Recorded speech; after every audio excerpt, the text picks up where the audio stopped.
Reported today in The Verge. How Photoshop became a verb. If you need to alter a photo, there's a good chance you'll Photoshop it. But even though people have been Photoshopping images for 30 years as of today, it wasn't until the last decade that it became widely accepted that you can use Photoshop as a verb. Before then, you were more likely to edit an image with Photoshop than you were to Photoshop an image.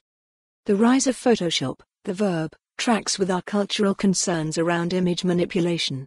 While the term was adopted among internet commenters just years after the software's release on February 19, 1990, it didn't become widespread until stories about edited propaganda and touched-up celebrities began to regularly fill our news feeds almost 2 decades later. It wasn't inevitable that Photoshop would become the go-to term for image manipulation. Photographers had been manipulating photos for more than a century before Photoshop was created, and it wasn't the only piece of image editing software around in the early days of computers. On top of that, Photoshop was largely inaccessible professional software, hard to use and really expensive. It originally sold for $895, and it never got much cheaper. It was very much in spite of these hurdles that Photoshop became the known term for image editing. In part, that's because it quickly became the industry standard for designers. But it also quickly became picked up as the tool used for goofier creations and online jokes, too, leading to many of its first informal uses. Blogs and tech publications were among the first to start referring to Photoshop more colloquially. Wired wrote that someone had photoshopped set designs in an article from October 1999. Something Awful appears to have first used photoshopping in November 2001 while writing about covering its founder's face with digital pimples.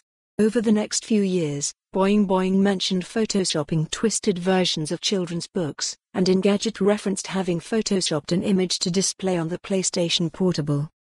Early uses of the term among mainstream publications were a bit more awkward.